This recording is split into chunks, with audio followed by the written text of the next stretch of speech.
Sejarah Hajar Aswad.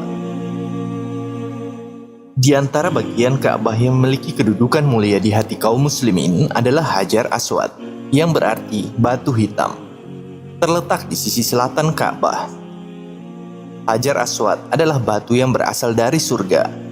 Dahulunya, batu ini berwarna putih sebagaimana yang dijelaskan oleh Rasulullah Shallallahu Alaihi Wasallam dalam hadis beliau.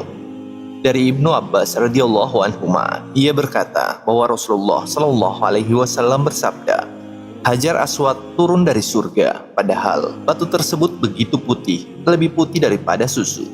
Dosa manusialah yang membuat batu tersebut menjadi hitam.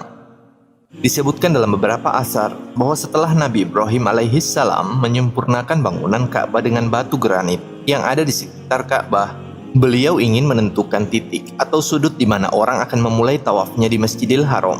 Beliau memutuskan untuk menggunakan batu yang berbeda dengan semua batu yang ada di Ka'bah. Maka beliau mengutus anaknya Ismail untuk mencari batu yang berbeda tersebut di Mekah. Beliau segera mencarinya, namun tidak mendapatkan batu yang berbeda. Kemudian beliau kembali kepada ayahnya dengan tangan hampa. Ayahnya, Nabi Ibrahim, berkata kepadanya, "Sungguh Jibril telah datang membawa yang lebih baik dari yang aku perintahkan, yaitu batu dari surga." Peristiwa-peristiwa sejarah berkaitan dengan Hajar Aswad.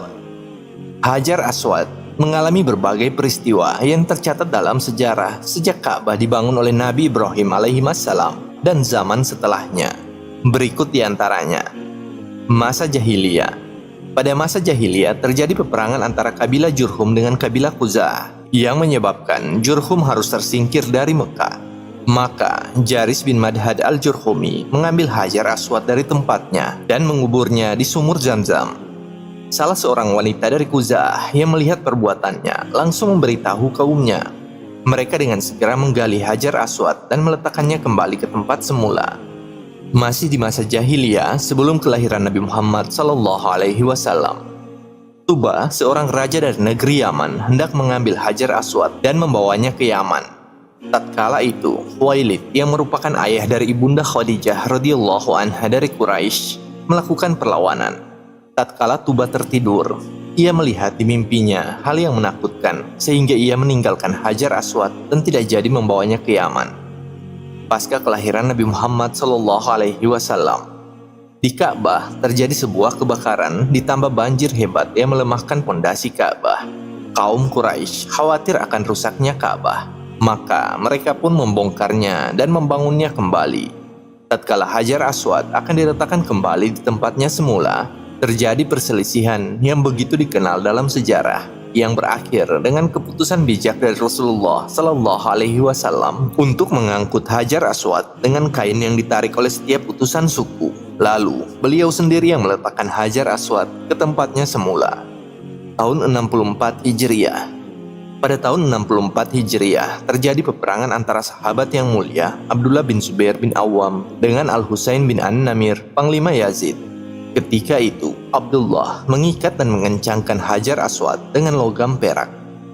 Masa Daulah Abbasiyah. Ketika Harun ar-Rasyid menjadi pemimpin umat Islam, beliau menghias Hajar Aswad dengan berlian dan menghilangkan perak yang ada di sekitarnya.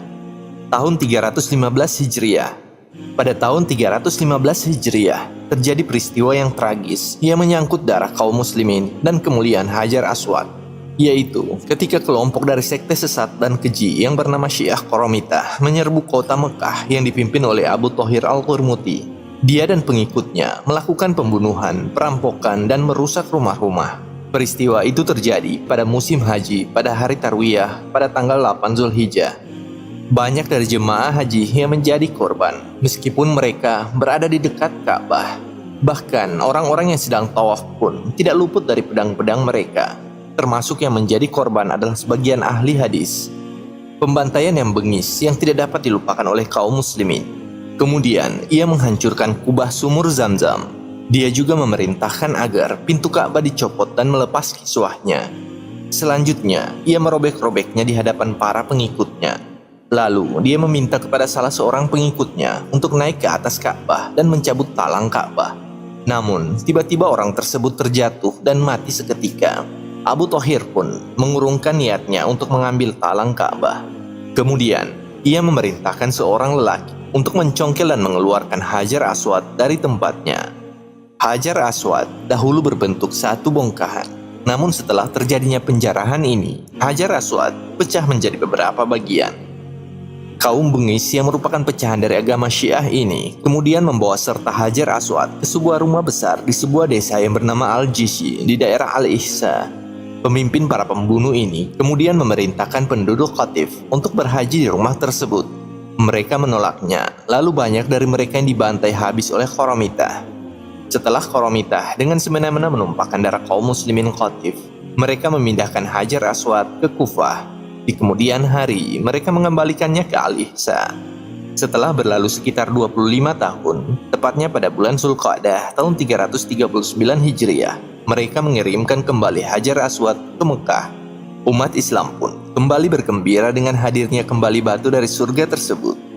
Batu ini, Hajar Aswad, kelak di hari kiamat akan menjadi saksi bagi siapa saja yang menyentuhnya dengan cara yang benar, sebagaimana dijelaskan dalam hadis dari Ibnu Abbas radhiyallahu anhuma. Ia berkata bahwa Rasulullah shallallahu alaihi wasallam bersabda mengenai Hajar Aswad, "Demi Allah, Allah akan mengutus batu tersebut pada hari kiamat, dan ia memiliki dua mata yang bisa melihat, memiliki lisan yang bisa berbicara, dan akan menjadi saksi bagi siapa yang benar-benar menyentuhnya."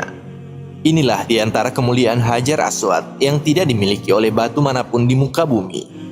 Sebab dimuliakannya Hajar Aswad ini kembali kepada bagaimana Rasulullah Shallallahu Alaihi Wasallam dahulu memuliakannya dengan cara menciumnya. Walaupun tidak ada sedikit pun keyakinan di hati Rasulullah Shallallahu Alaihi Wasallam juga para sahabat tentang keutamaan, manfaat dan juga mudarat yang datang dari Hajar Aswad. Sebagaimana yang disebutkan dalam sebuah asar dari sahabat mulia Umar bin Khattab radhiyallahu anhu, ketika beliau mencium Hajar Aswad, beliau berkata, "Sesungguhnya aku tahu kamu hanyalah batu yang tidak bermanfaat, juga tidak merugikan. Seandainya aku tidak melihat Rasulullah Shallallahu Alaihi Wasallam menciummu, aku juga tidak akan menciummu."